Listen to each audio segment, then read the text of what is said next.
एक राजा के दरबार में एक अजनबी इंसान नौकरी मांगने के लिए आया और बोला, मैं शक्ल देखकर किसी के भी बारे में बता सकता हूं। राजा ने उसे अपने खास अस्तबल का इंचार्ज बना दिया। कुछ दिनों के बाद राजा ने उससे अपने सबसे महंगे घोड़े के बारे में पूछा। उसने कहा, घोड़ा अच्छी नस्ल का नहीं है। राजा को हैरानी हुई। उसने जंगल से घोड़े वाले को बुलाकर पूछा। उसने बताया, घोड़ा नस्ली तो है, पर इसकी पैदाइश पर इसकी मां मर गई थी। ये एक गाय का दूध पीकर उसके साथ पला है। राजा ने अपने नौकर को बुलाया और पूछा, तुम्हें कैसे पता चला कि घोड़ा नस्ली नहीं है? उसने कहा, यह घास खाते समय गायों की तरह सर नीचे करके खाता है, जबकि नस्ली घोड़े घास मुंह में लेकर सर उठा के खाते हैं। राजा उसकी काबिलियत से बहुत खुश हुआ। उसने नौकर के घर इनाम में अनाज, घी और दूध भिजवा दिए और उसे रानी के महल में तैनात कर दिया। कुछ दिनों बाद राजा ने उससे रानी के बारे में राय मांगी।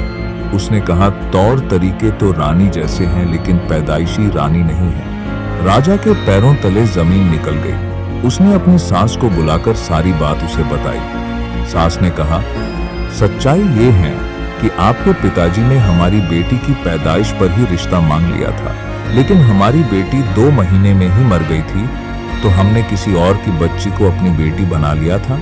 राजा ने फिर अपने नौकर से पूछा, तुम्हें कैसे पता चला कि रानी खानदानी नहीं है? नौकर ने कहा, रानी साहिबा का नौकरों के साथ सुलूक गंवारों से भी बुरा है। एक खानदानी इंसान का दूसरों से व्यवहार करने का एक तरीका होता है जो रानी साहिबा में बिल्कुल नहीं है। राजा फिर उसकी काबिलियत से खुश हुआ और बहुत से अनाज, भेड़, बकरियां नौकर के घर भिजवा दी और उसे अपने दरबार में तैनात कर दिया। कुछ दिनों के बाद राजा ने नौकर से अपने बारे में पूछा। नौकर ने जान की सलामती का वादा मांगा।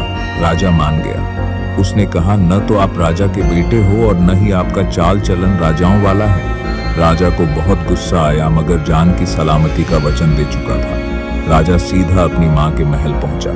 मां ने कहा, यह सच है, तुम एक चरवाहे के बेटी हो।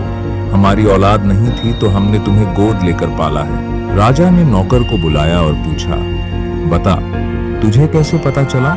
उसने कहा, जब राजा किसी को इनाम दिया करते हैं तो हीरे, मोती और जवाहरात देते हैं, लेकिन आप बकरियां, खाने पीने की चीजें दिया करते हैं। ये रवैया किसी राजाओं का नहीं, किसी चरवाहे के बेटे का ही हो सकता है।